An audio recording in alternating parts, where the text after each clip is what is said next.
मनुस्मृति अथ एकादशो अध्याय 11वां अध्याय हम लोग अध्ययन करेंगे। नमस्कार प्यारे साथियों, अंकुश IAS एकेडमी में आप सभी साथियों का हार्दिक स्वागत है।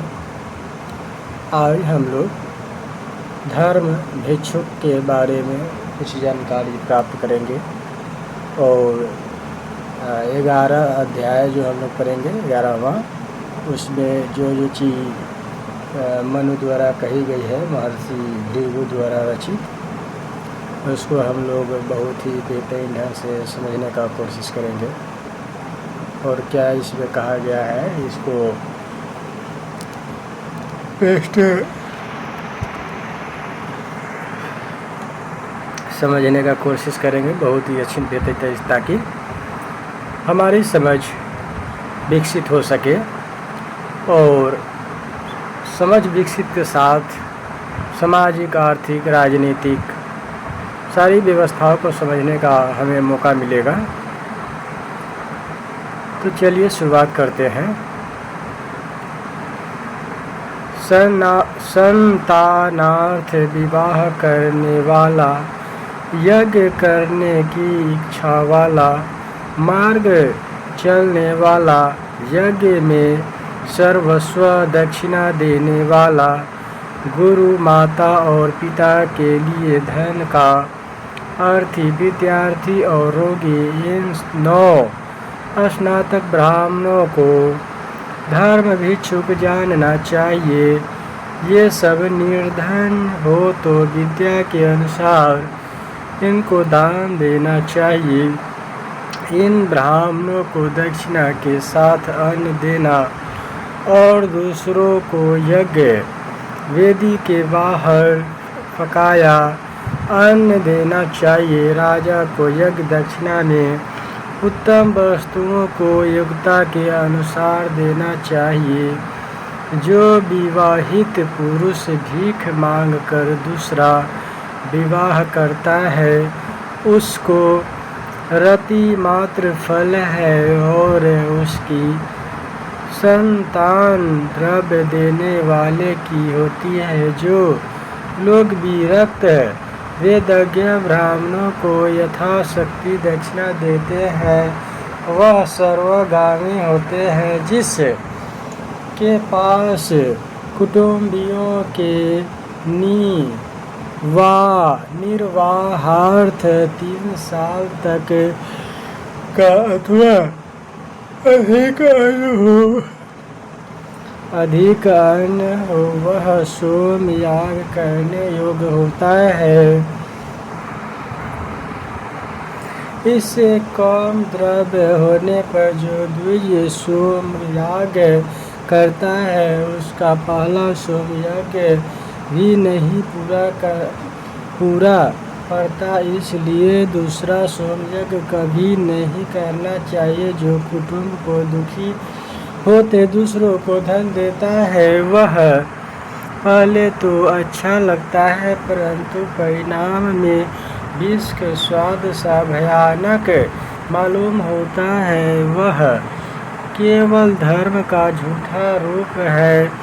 कुटुंबियों को दुख देकर जो पुरुष परलोक के लिए दान आदि करता है, वह लोक परलोक में उत्तरोत्तर दुख देने वाला है। धार्मिक राजा के होते हुए क्षत्रिय आदि यजमानों का विशेष करके ब्राह्मण का यज्ञ किसी प्रसंग से रुका हो तो धनी वैश्य से जो सोम यज्ञ से रहित हो, उसके धन से मदद ले लेनी चाहिए। यज्ञ में 2 अथवा 3 अंग अधूरे हो और वैश्य से उतना धन न मिले तो शूद्र के घर से यथेच्छ धन ले लेना चाहिए, क्योंकि शूद्र का यज्ञ से कोई संबंध नहीं होता।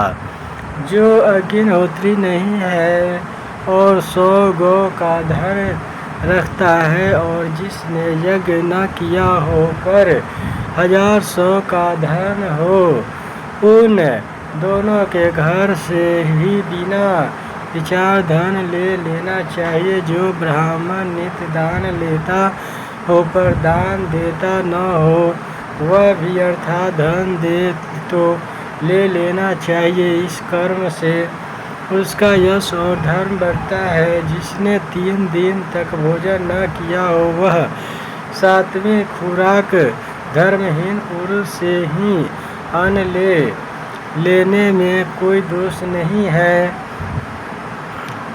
सल खलिहान खेत या घर से अथवा कहीं से भी अन्न ले लेना चाहिए और उसका स्वामी पूछे तो उससे सत्य बात कह देनी चाहिए। क्षत्रिय को ब्राह्मण का धन कभी न छीनना चाहिए। क्षत्रिय को ब्राह्मण का धन कभी न छीनना चाहिए।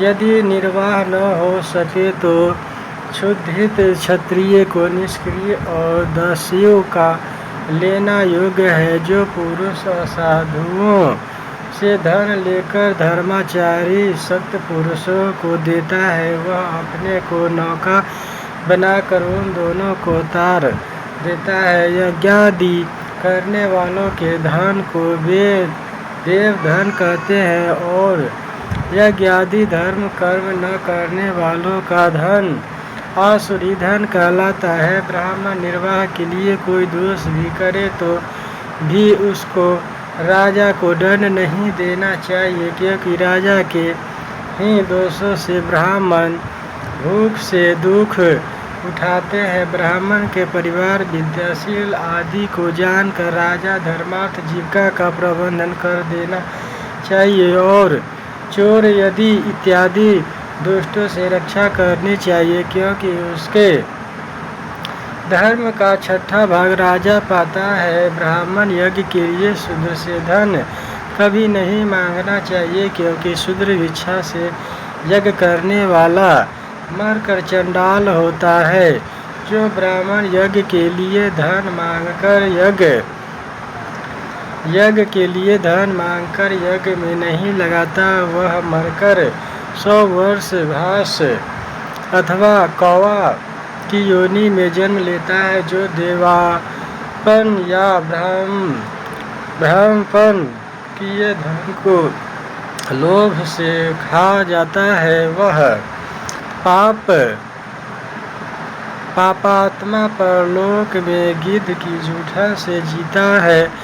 पशु याग या सोम याग न हो सके तो उस दोष को शांति के लिए ब्राह्मण को शूद्र से भी धन लेकर प्रायश्चित वैश्वनगरी इष्ट करनी चाहिए। जो द्विज आपातकाल के न होते आपातकाल के धर्म से बर्ताव करता है उसे परलोक में उसका फल प्राप्त नहीं होता। विश्वे देव सांध्य देव महर्षि और ब्राह्मणों ने मृत्यु से डर कर आपातकाल में मुख्य विधि के स्थान में प्रतिनिधि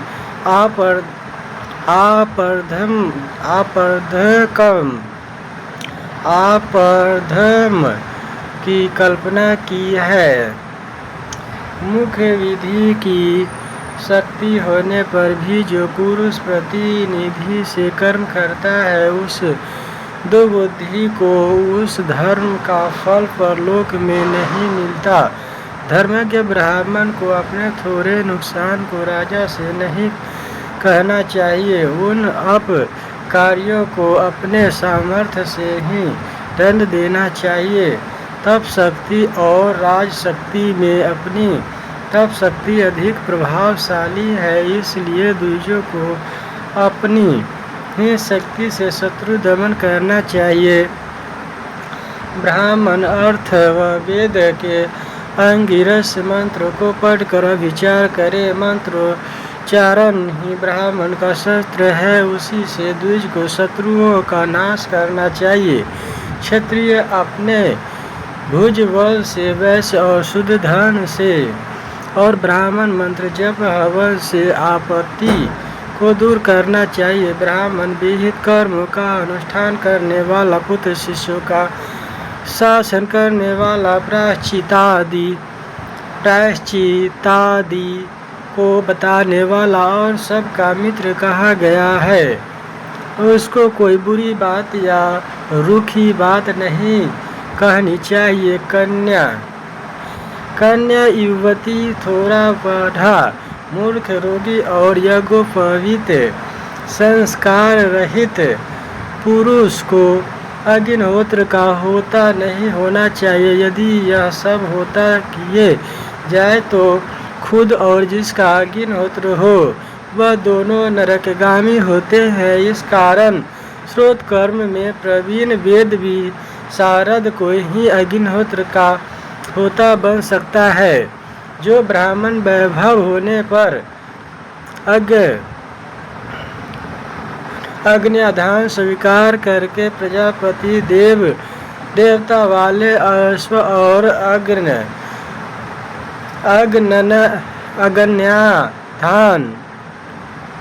अग्न्याधान का दान नहीं करता वह ब्राह्मण अनाधिताग्री हो जाता है, अर्थात उसको आधान का फल प्राप्त नहीं होता। सदावान जितेंद्रिय पुरुष को पुण्य कर्मों को तो करना चाहिए, परंतु न्यून दक्षिणा देकर कोई यज्ञ नहीं करना चाहिए, अर्थात बिना पूरी दक्षिणा दिए यज्ञ नहीं करना चाहिए। कम दक्षिणा देकर यज्ञ कराने से यज्ञ इंद्रियां, यश, स्वर्ग, आयु, कीर्ति, प्रजा और पशुओं का नाश करती है। इस कारण थोड़े धन वाला यज्ञ नहीं करना चाहिए। अग्निहोत्री ब्राह्मण यदि जानबूझकर दोनों काल हवन न करे तो 1 मास चंद्रायन व्रत करना चाहिए, क्योंकि अग्निहोत्र का होम लोप करना पुत्र हत्या के समान पाप है। जो ब्राह्मण शूद्र से धन लेकर अग्निहोत्र की उपासना करते हैं वे शूद्र ऋतिज है और वेद पाठियों में निंदित होते हैं। शूद्र धन से अग्नि उपासना करने वाले मूर्ख वालों के मस्तक पर धन दाता शूद्र पैर रख कर परलोक में संकटों को तर जाता है।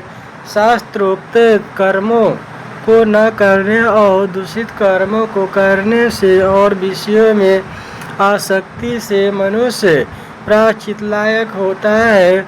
अनजान में पाप करने पर विद्वानों ने प्रायश्चित कहा है। कोई अति प्रमाण से जानकर पाप करने पर प्रायश्चित का विधान करते हैं।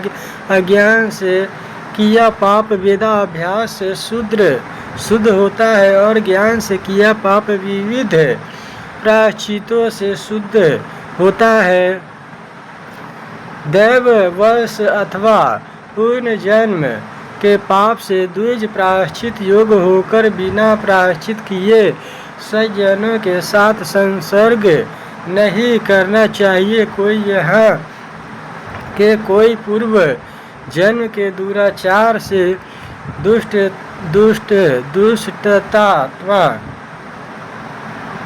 दुष्ट आत्मा मनुष्य विविध रूप विकारों को पाते हैं। सोने का चोर, बुरे नखों वाला शराबी, काले दांतों वाला ब्रह्म हत्यारा, क्षय रोगी और गुरु स्त्रीगामी चर्मरोगी होता है। चुगल की नाक सरती है, झूठे निंदक का मुख दुर्गंध युक्त होता है। अन्न चोर अंगहीन और अन्न में मिलावट करने वाला अधिकांग होता है। पकवान चोर को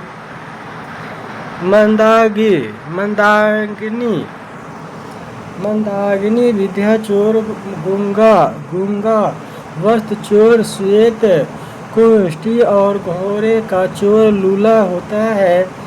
दीप चुराने वाला अंधा, दीप बुझाने वाला काना, हिंसा से अधिक रोगी और अहिंसा से निरोग होता है। इस प्रकार अनेक पाप कर्मों से मनुष्य जड़ बुद्धि गूंगे कंधे बहिरे और कुरूप हो जाते हैं। इसलिए पाप शुद्धि के लिए नित्य प्रायश्चित करना चाहिए। जो लोग नहीं करते वे दूषित लक्षण युक्त हो जाते हैं। ब्रह्म हत्या, मदपान, सुवर्ण की चोरी, गुरु स्त्री से व्यभिचार और इन महापापों के करने वाले का संसर्ग, यह सभी महापातक कहते हैं। अपनी बड़ाई में झूठ कहना, राजा से किसी की चुगली करना और गुरु को झूठा दोष लगाना, यह पाप ब्रह्म हत्या के समान है। वेद को भूल जाना, वेद की निंदा करता, झूठी गवाही देना, मित्र का वध करना और अभक्ष्य को खाना, ये 6 मदपान के समान है। धरोहर का मारना, मनुष्य, घोड़ा, चांदी, भूमि, हीरा और मणि चुराना स्वर्ण चोरी के समान है।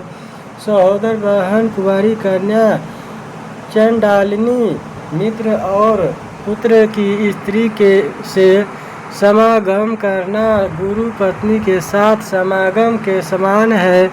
गौ हत्या करना, व्रत शूद्रों को यज्ञ कराना, पर स्त्री से व्यभिचार, अपने को दास से बेचना, योग गुरु को त्यागना, निर्दोष माता पिता को त्यागना, स्वाध्याय न करना,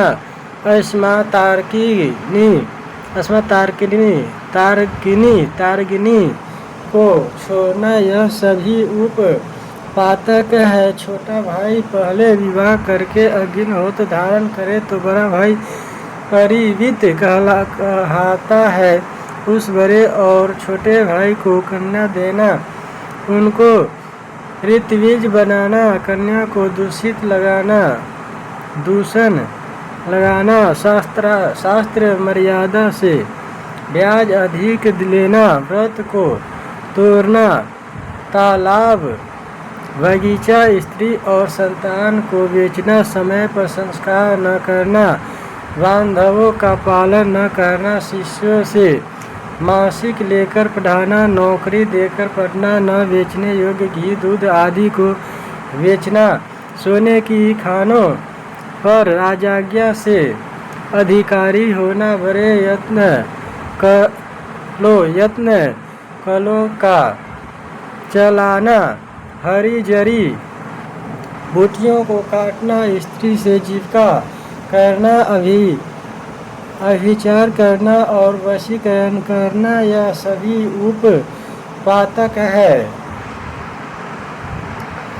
ईंधन के लिए हरे वृक्षों को काटना, अपने लिए ही भोजन बनाना, दूषित अन्न को खाना, समर्थ होकर भी अग्निहोत्र न लेना, चोरी करना, ऋणों को न चुकाना, असत्य शास्त्रों का पढ़ना, नाच गान में लगना, धान्य कूप और पशुओं की चोरी, मधुप स्त्री का संग, स्त्री, शूद्र, वैश्य और क्षत्रिय का वध और नास्तिकता, यह सभी उपघातक है। ब्राह्मण को पीड़ा देना, न सूंघने योग्य वस्तु को और मध को सूंघना, कुटिलता और पुरुष से मैथुन, यह सभी जाति से भ्रष्ट करने वाले पाप है।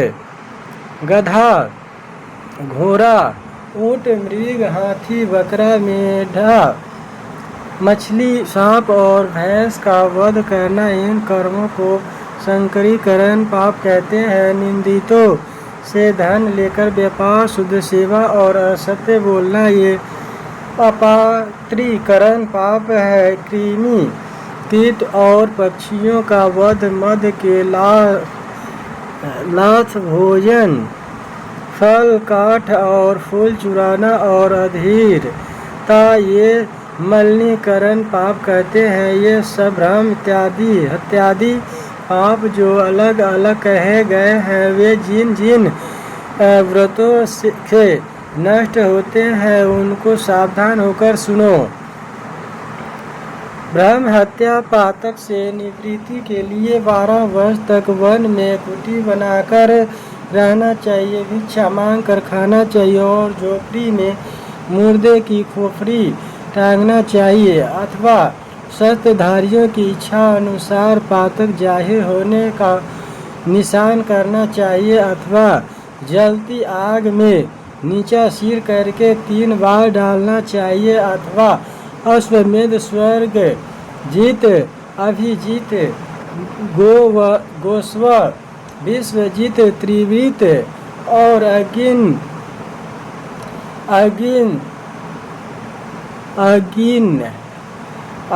सतुत अस्तुत इन यज्ञों में से किसी को करना चाहिए अथवा मिताहारी जितेंद्रिय होकर किसी वेद का पाठ करता हुआ 100 योजन तक चले जाना चाहिए अथवा वेदज्ञ ब्राह्मण को अपना सर्वस्व अथवा जीविका योग्य धन अथवा सब सामग्री सहित घर देना चाहिए अथवा हविष भोजन करता हुआ सरस्वती नदी के सोते की तरफ गमन करना चाहिए अथवा नियमित भोजन करके तीनों वेद संहिताओं का पाठ करना चाहिए अथवा दाढ़ी मूछ मुंडवाकर गांव के बाहर गोष्ठ में आश्रम में या वृक्ष की जड़ में रहकर गौ ब्राह्मण के हित साधन में लगे रहना चाहिए अथवा ब्राह्मण और गौ के निर्मित तुरंत प्राण त्याग देने से ब्रह्म हत्या से मुक्त हो जाता है।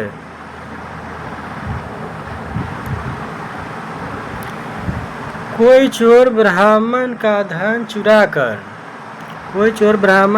चुराकर लिए जाता हो तो उस पर 3 बार चढ़ाई करके धन को लौटा देना चाहिए अथवा ऐसा ही यत्न करके चाहे धन लौटा नहीं पाए तो भी ब्राह्मण हत्या से छूट जाता है अथवा जब धन के लिए यह ब्राह्मण युद्ध करके मरने को तैयार हो तब उतना धन देकर उसका प्राण बचाने से भी ब्रह्म हत्या से छूट जाता है। इस प्रकार ब्रह्मचार्य से दृढ़ता पूर्वक व्रत करने वाला 12 वर्ष में ब्रह्म हत्या से छूट जाता है अथवा अश्वमेध यज्ञ में ब्राह्मण और राजा के सामने अपना पाप कहकर अश्वभृत स्नान करने पर ब्रह्म हत्या से मुक्त हो जाता है। ब्राह्मण धर्म का मूल और क्षत्रिय अंग भाग कहलाता है, इसलिए उनके सामने पाप कहकर शुद्ध हो जाता है।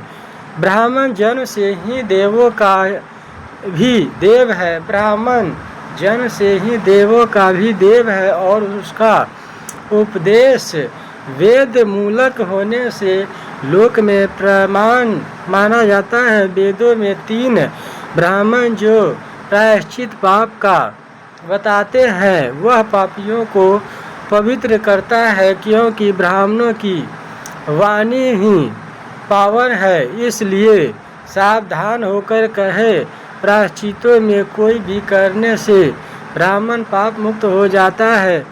अजान में गर्भ हत्या यज्ञ करते क्षत्रिय वैश्य और गर्भवती स्त्री का वध करके भी इसी ब्रह्म हत्या का प्रायश्चित करना चाहिए। साक्षी में झूठ बोलकर गुरु को झूठा दोष लगाकर धरोहर मारकर और स्त्री या मित्र का वध करके ब्रह्म हत्या का प्रायश्चित करना चाहिए। अनजाने में द्विज का वध किया हो तो ये प्रायश्चित करे, परंतु जानकर हत्या करने पर कोई प्रायश्चित नहीं है।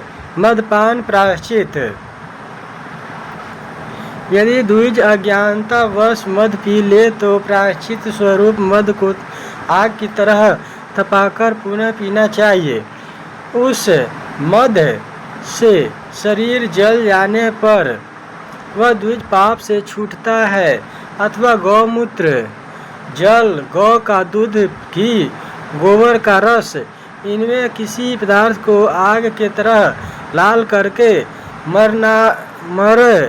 नांत पीना चाहिए अथवा अन्न कण या तिल की खली 1 साल तक रात में 1 बार खाना चाहिए।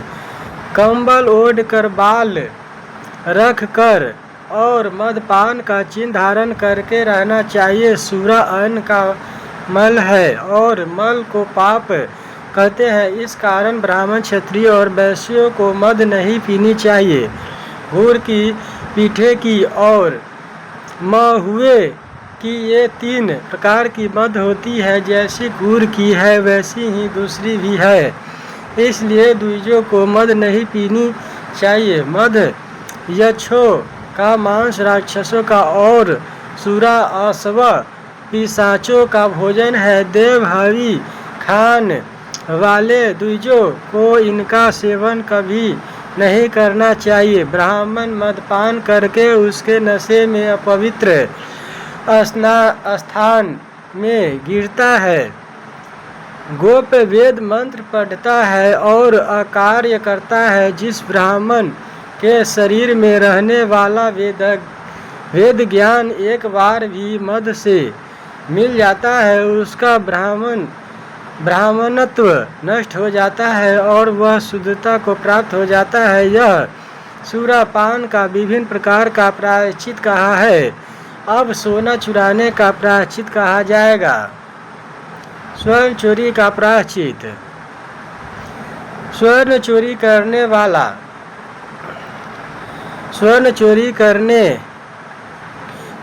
वाला ब्राह्मण राजा के पास जाकर अपने कर्म को प्रकट करना चाहिए और मुझे आप शिक्षा दे ऐसा कहना छी। तब राजा उसके कंधे पर से मूसल लेकर उसको 1 बार मारे। चोट मारने से सोना शुद्ध होता है और ब्राह्मण तप से और चोट खाने से शुद्ध हो जाता है। जो तप से शुद्ध होना चाहे उसे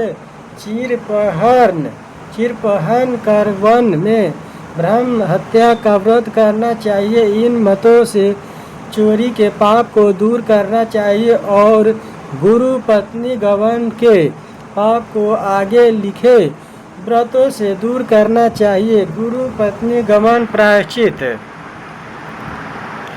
गुरु पत्नी गामी अपने पाप को कहकर लोहे की जलती हुई स्याह पर सोए अथवा जलती हुई लोहे की बनी स्त्री मूर्ति को लिपट कर मरने से पाप शुद्ध होता है अथवा खुद ही अपने लिंग और अंडकोशों को काटकर अंजलि में यानी पानी अंजलि में रख कर मरण तक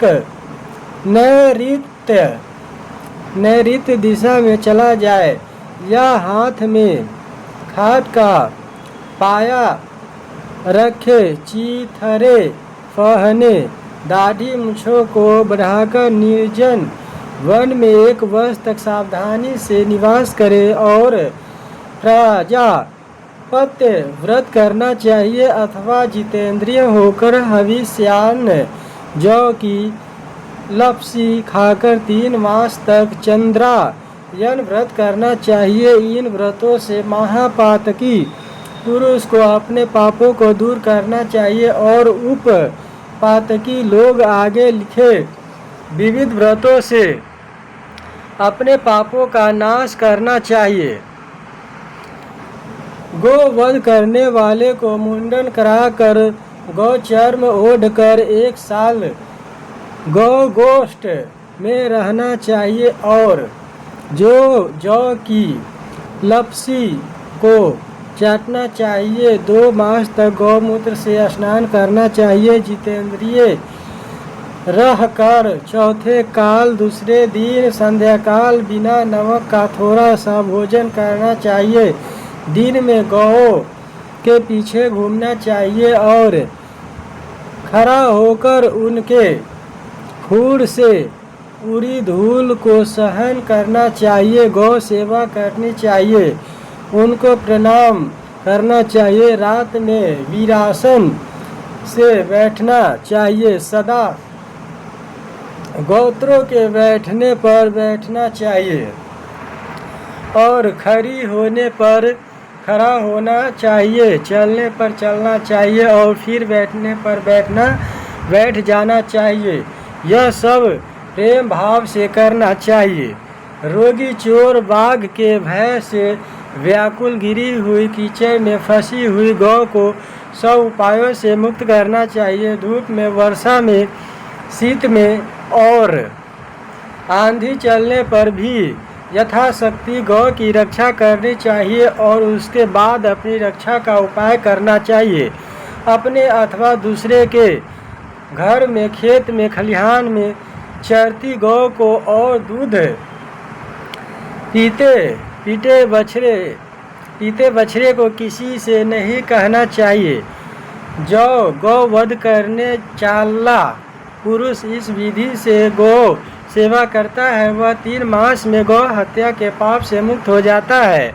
इस भांति व्रत करने वाले को 1 बैल और 10 गौ दान करना चाहिए। यह पास न हो तो वेदज्ञ ब्राह्मण को अपना सर्वस्व अर्पण कर देना चाहिए। अवकीर्णी को छोड़कर दूसरे उपपातकी द्विज अपनी शुद्धि के लिए इसी व्रत को अथवा चंद्रायन व्रत को करना चाहिए।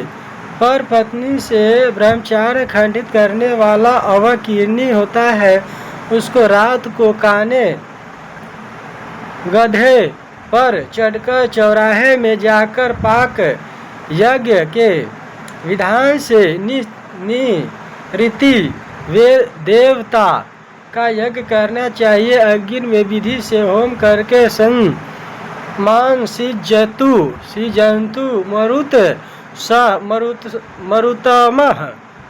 मरुतः सन उषा सन बृहस्पति सन मैमगृह सिचयतु प्रजयाः व धनेन च दीर्घमायु क्रीणोतु में इत्यादि ऋचा से मरुत, इंद्र, गुरु और अग्नि को धृत की आहुति देनी चाहिए। व्रतधारी इच्छा से वीर्यपात करे तो उसका व्रत भंग हो जाता है। यह धर्मज्ञ ब्रह्मवादियों का मत है। व्रत भंग से उसका तेज वायु, इंद्र, बृहस्पति और अग्नि इन 4 व्रतधारियों को प्राप्त होता है। इस प्रकार व्रत भंग का पाप लगे तो गधे का चमड़ा प्रोढ़कर अपने कर्म को प्रसिद्ध करते हुए 7 घरों से भीख मांगनी चाहिए और उस भिक्षा से 1 बार भोजन निर्वाह कर दिन में 3 बार स्नान करना चाहिए। इस प्रकार प्रायश्चित करने से पातकी 1 वर्ष में शुद्ध होता है। जानकर कोई जाति भ्रंश पाप करे तो शांतपन व्रत और अनजान में करे तो प्राजापत्य व्रत करना चाहिए। शंकर और अपात्र करने वाले कर्मों में 1 मास चंद्रायन मन शुद्ध करता है और मलिनीकरण कर्मों में 3 दिन जौ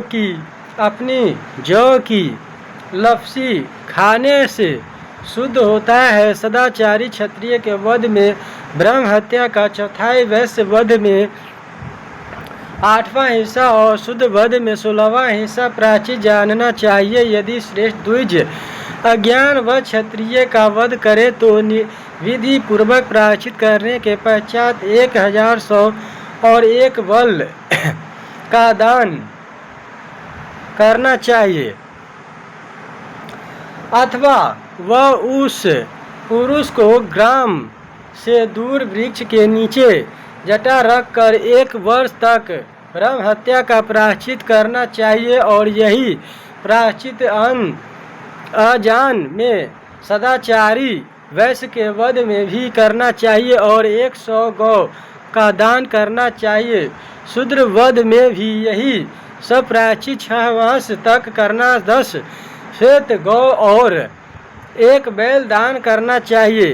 बिलाव, नेवला, पपीहा, मेढक, कुत्ता, छिपकली, उल्लू और कौवा को अनजान में मारकर शूद्र हत्या का व्रत करना चाहिए अथवा 3 रात तक दूध पीकर करना चाहिए अथवा 1 योजन तक मार्ग चलना अथवा 3 बार नदी में स्नान करना चाहिए अथवा आपोहिष्टा इत्यादि वरुण सूक्त का पाठ करना चाहिए। द्विज सर्प का वध करे तो उसे तीखे नोक का लोहे का दंडा दान करना चाहिए।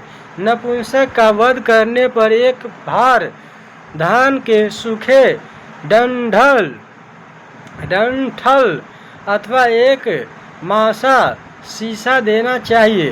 सूअर के वध में घी भरा घड़ा तितर मारने पर 1 द्रोण तेल, तोता की हत्या में 2 वर्ष का बछड़ा, क्रौच